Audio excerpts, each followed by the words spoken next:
what accounts for 10% of global emissions of methane? It's not belching cows or landfills, but rice. Scientists say if the world wants to reduce greenhouse gas emissions, the staple crop cannot be ignored. Methane is generated by bacteria that grow in flooded rice paddies and thrive if the leftover straw rots. Over time, methane traps about 80 times as much heat as carbon dioxide. So rice, which sets them apart from other crops, has a standing water layer in the field, which means there's no exchange of air between the soil and the atmosphere. So that means you have in the soil anaerobic conditions, and that means there are different bacteria active in the soil than you would find in wheat or maize. Under the Global Methane Pledge, Vietnam and several other major rice producers in Asia have vowed to cut emissions by 30% between 2020 and 2030. But the two largest producers, China and India, failed to sign. When you look at dirt, you might not know you're looking at a complex living community. But the dirt from these rice roots contains millions of microbes, and they just might hold the key to stopping a significant source of greenhouse gas emissions. Rice is a staple crop for more than half the world's population, but the way we grow rice is responsible for 12% of food-related greenhouse gas emissions globally, second only to beef. And rice emissions are mainly methane, a greenhouse gas that can trap 25 times more heat than carbon dioxide. But the microbes in the soil below just may hold the key to changing this. Rice is typically grown in paddies that are flooded to keep weeds from growing. This pesticide-free weed control has a lot of benefits, but it also affects soil microbes. When the paddies are flooded, it creates an anaerobic environment, which means there's no oxygen or very low oxygen in the soils, and that allows certain microbes to grow that produce methane. Just like our diet or hygiene habits can change our microbiome, when paddies are flooded, the soil microbiome changes. I am so excited to be here with you for a historic and significant announcement, because we're addressing for the first time the connection between our food system and our climate crisis. Since New York City is a food mecca with hundreds of diverse restaurants, retailers, and institutional food providers, like whom we're hosted by today, it makes sense that we take bold steps to lead cities nationwide in this effort.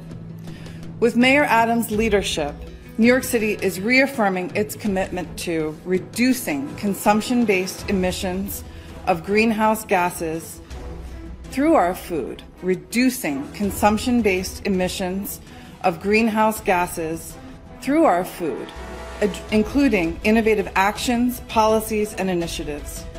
Today's announcements highlight how significantly what we put on our plate really impacts our climate and our environment. What we put on our plate really impacts our climate and our environment. The new integrated emission inventory we're unveiling today show that food is the third biggest source of cities' emissions, right after buildings and transportation. That's why today we're committed to reducing the city food emission by 33% by 2030 and challenging our private sector partners to reduce by 25% by 2030. What this means is shifting the kinds of food we buy and serve. It's shifting the kinds of food we buy and serve, because we're using every option on the menu, and in some cases we're going to change the menu. We're going to change the menu. That is how you lead. We are leading the world and ensuring we combat climate change. And if we're going to accomplish this goal, it must be accomplished by being honest. You cannot leave the third leading cause of climate change unacknowledged. And when you do a comparison, the numbers that food contributes compared to transportation, they are extremely close. It's almost a dead even. So we can't talk about cars, we can't talk about buildings, if we're not talking about the food that also contribute to this crisis.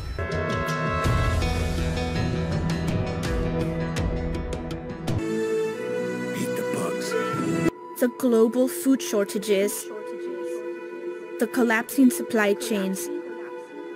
We warned you about the climate crisis, and now you reap what you have sown. But there is still hope. Thanks again to science, we have a solution.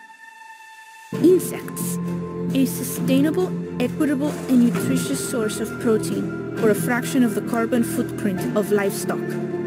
We can finally put an end to the wasteful and cruel practice of meat eating for good. So let's turn this crisis into an opportunity to bring equality to our food systems, to mandate social and cultural change.